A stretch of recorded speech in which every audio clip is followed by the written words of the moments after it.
I'm excited to be with y'all tonight. If you don't know me, which I'm sure you do, but I always say this because I don't get to stand up here as much as other people. I'm Lee French, and I am the small groups director. So all of your kind of small groups in and outs, I handle and take care of, and I get to hang out with your leaders a lot. So that's who I am. If you're wondering, who is that girl on stage? It's me.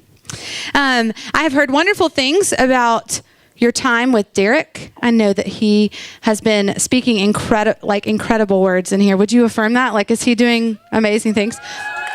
Yeah, I have heard that. I'm very, very thankful for Derek. I'm thankful that he's here, and I'm also very thankful he's my friend. He's a good one. So we've been taking a journey together.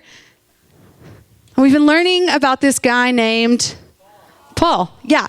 So Derek has kind of taught you. The first week we talked about the word goading. Do y'all remember that? Or God nudging. And God nudged Ananias, who nudged Saul, he is now referred to as Paul. And now Paul is on this journey nudging an entire Christian movement towards truth, right? And last week we learned about Paul's suffering, right? Paul and Silas were imprisoned. That was a dog, I think. Paul and Silas were in prison, and we learned that God is worthy to be trusted and praised even in the midst of hard times and hard things. So you've learned by now, this guy, Paul, is radically influential in the Christian movement and was radically influential in the early church. And we have been studying him together as a staff.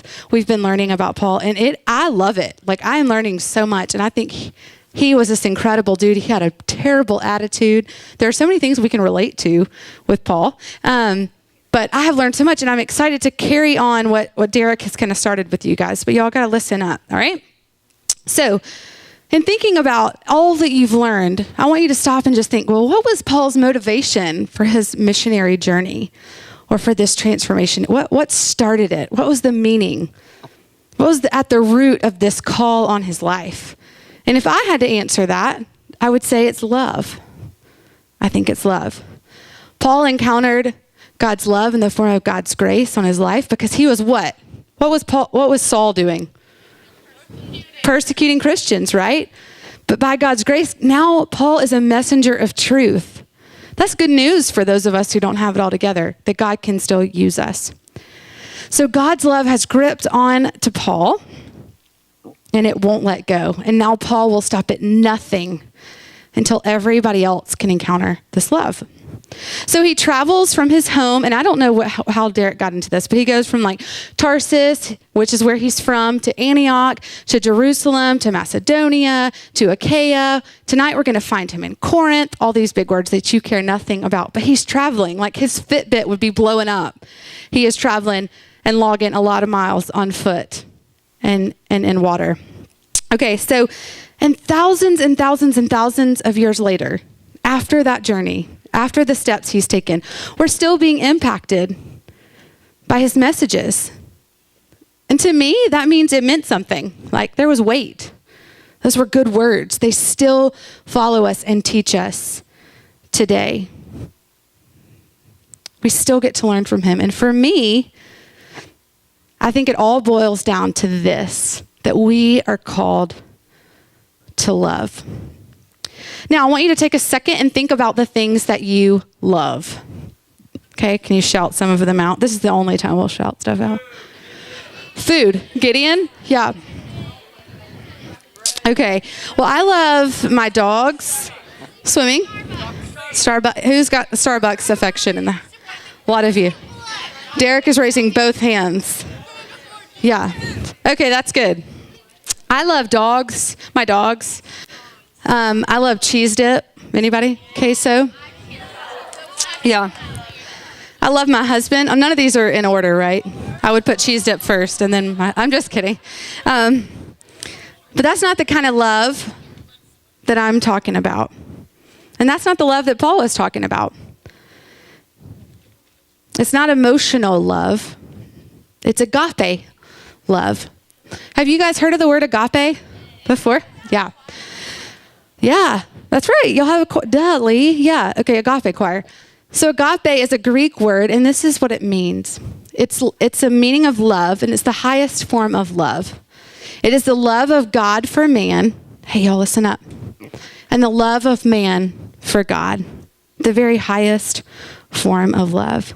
So that's the kind of love we're going to cover tonight. It's not romantic love or brotherly love.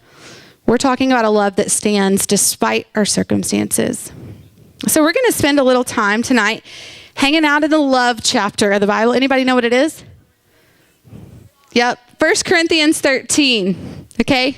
This is where we're going to be hanging out tonight. And this is one of the most familiar texts from the Bible. And some of you have probably seen it floating around social media, maybe in a cute font. Any Pinterest people in the house? Like you've probably seen it on Pinterest somewhere. If you've been to a wedding, how many of you guys have been to a wedding? I was kind of wondering this. Okay, so a good bit of you. If you've been to a wedding, I would guarantee, hey, y'all listen up, that 90% of you have heard this text being read. But this was never Paul's original intent with this message. Paul was actually writing to a dysfunctional church in Corinth who was abusing their spiritual gifts. Now, this is why I love this passage, because Paul, remember, he's talking to people inside the church, right?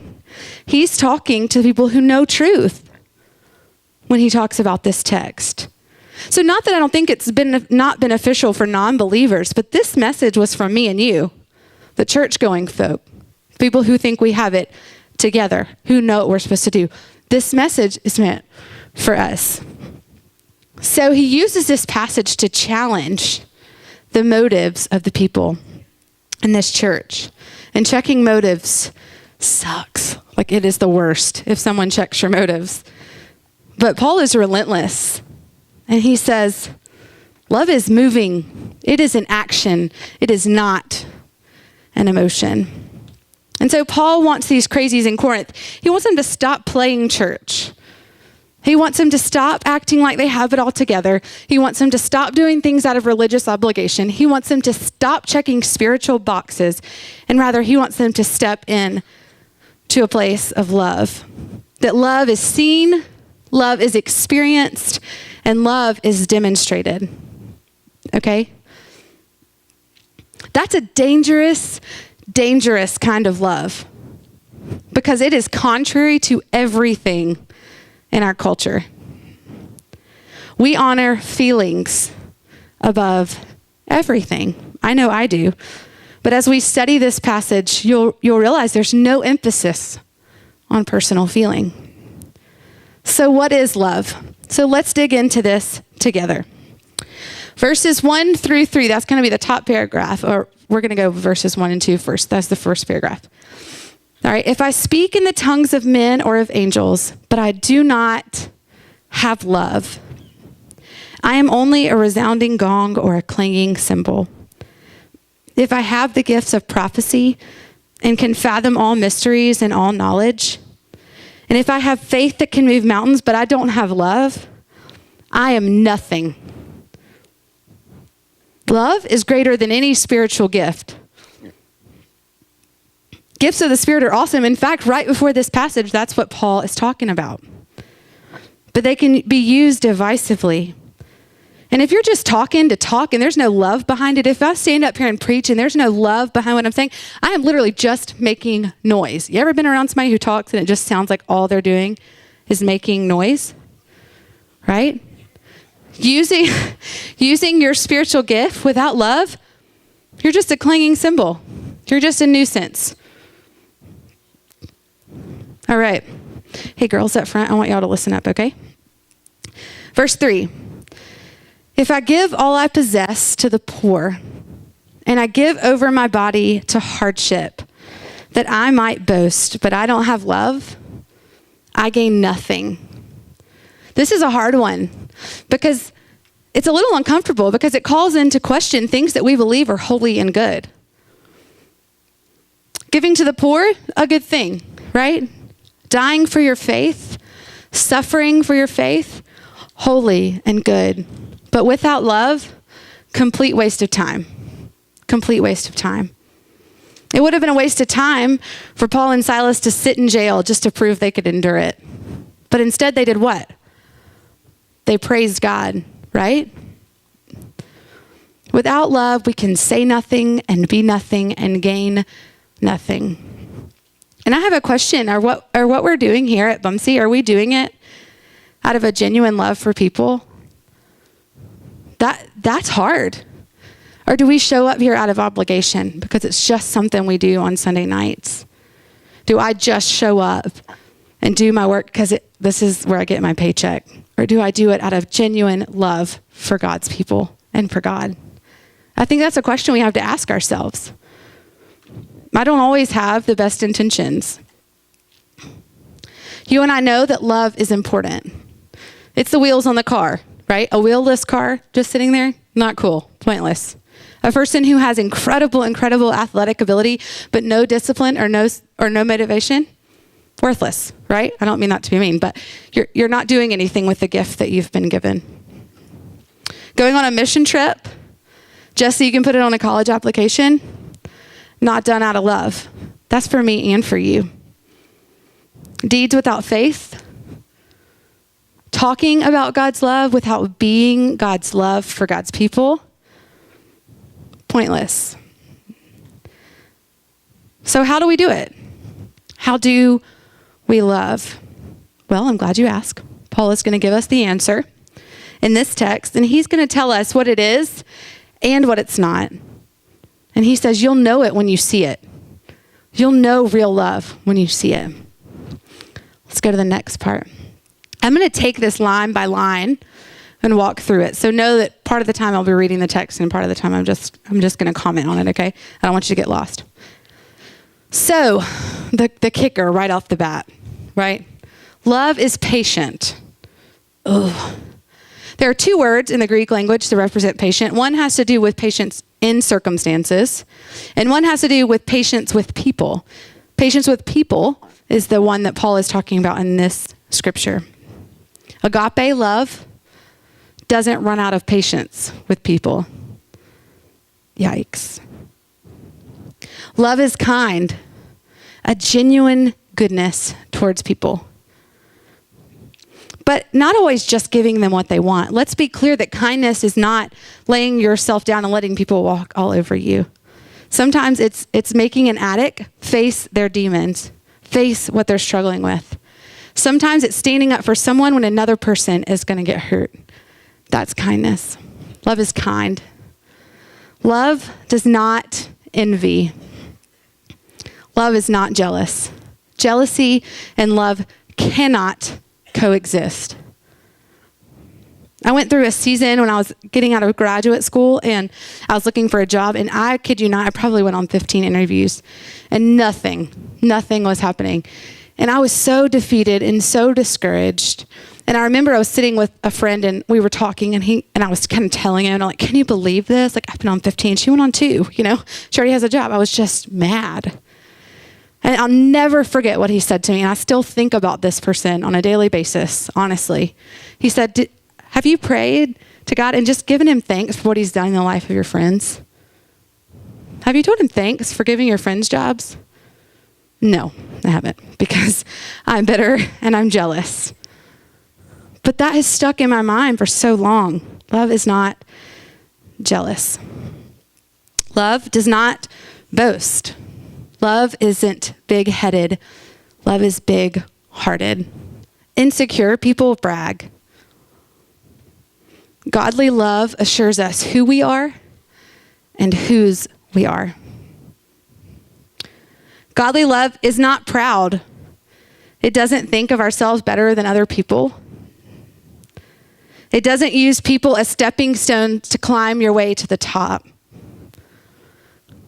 It's not proud. It doesn't dishonor other people. Love isn't rude. Love is gracious. Love is not self-seeking. We live in a world that's self-seeking. In fact, we advocate for it. Be strong. Fight for yourself. Look out for number one. I recently saw a book when I was at the bookstore, and it was titled Creative Aggression.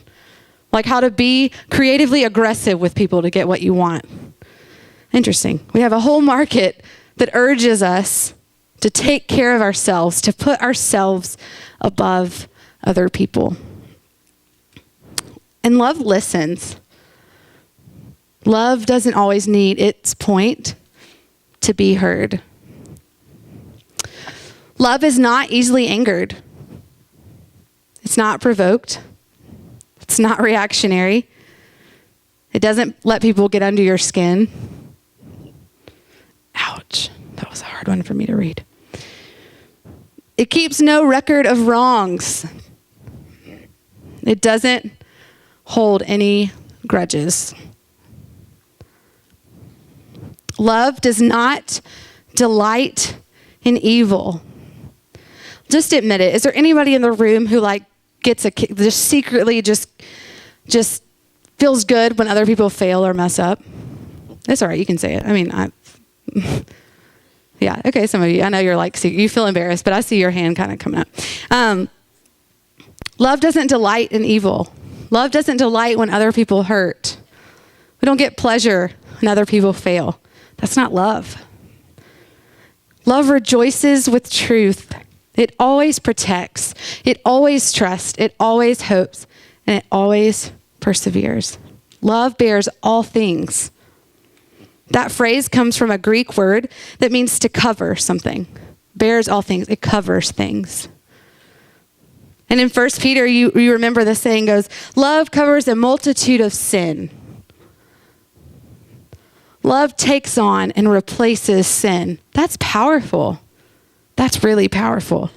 So this passage is everything awesome and everything totally convicting all at the same time. And I caught myself clenching my chest as I prepared this week for this talk, as I would read through this line by line and going, oh, I'm not good at that one.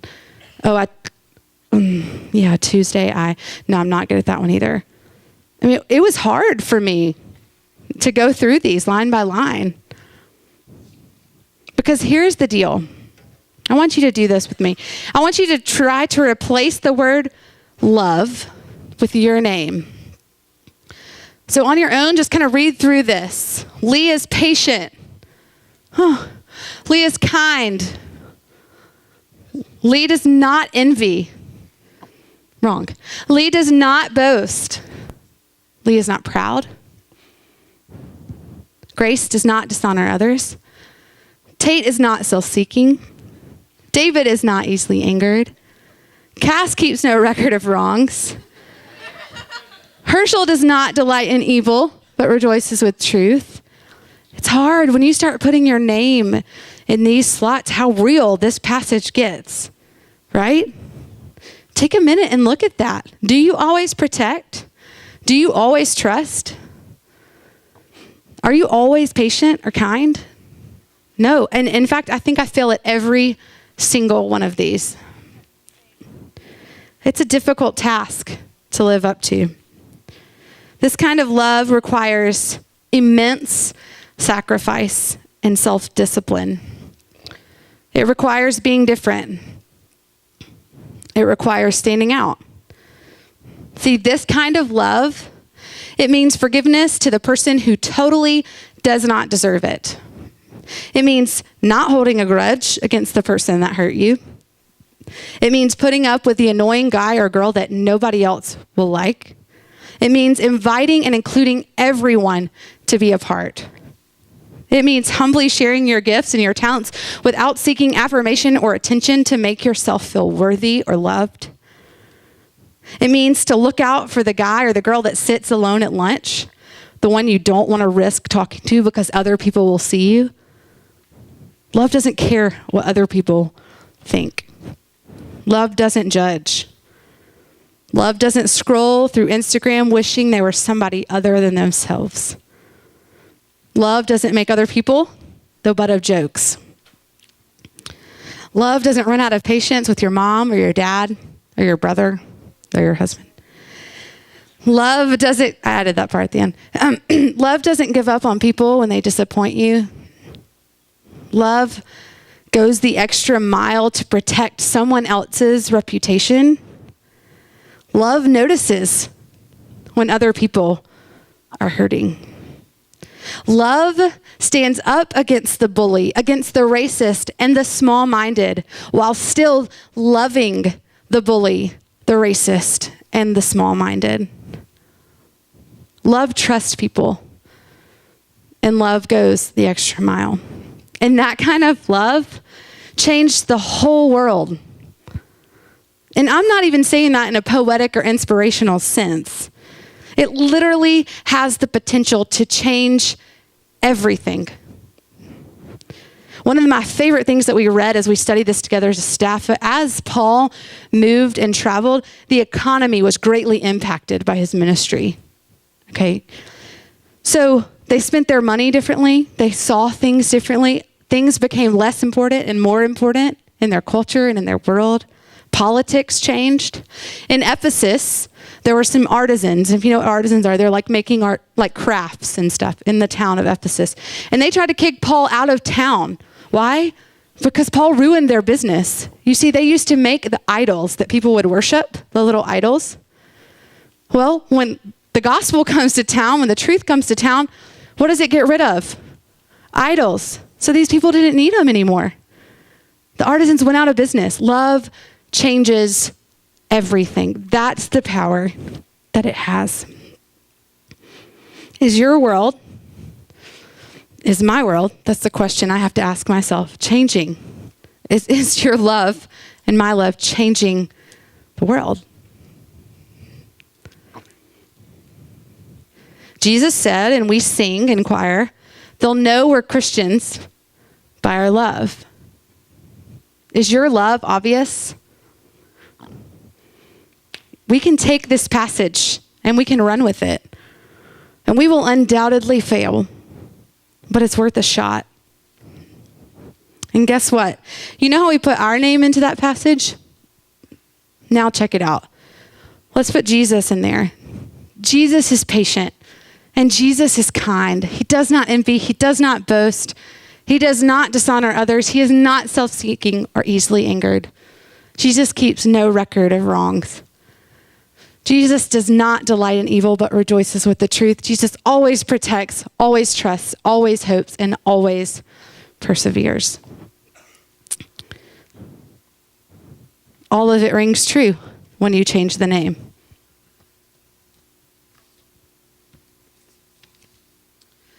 So we can't love perfectly, you and me. But who is within us and beside us? Jesus. So together, we can do this. I want to pray with you as we believe that with God, we can turn the world upside down by radically experiencing and sharing this love. I want to pray with you, and you can close your eyes and bow your heads if you feel like that's what you want to do. But I'm going to pray this scripture over us. And as I say it, I just want you to take in the words that I'm saying and say them silently to yourself. This is my prayer for us. Will you join me?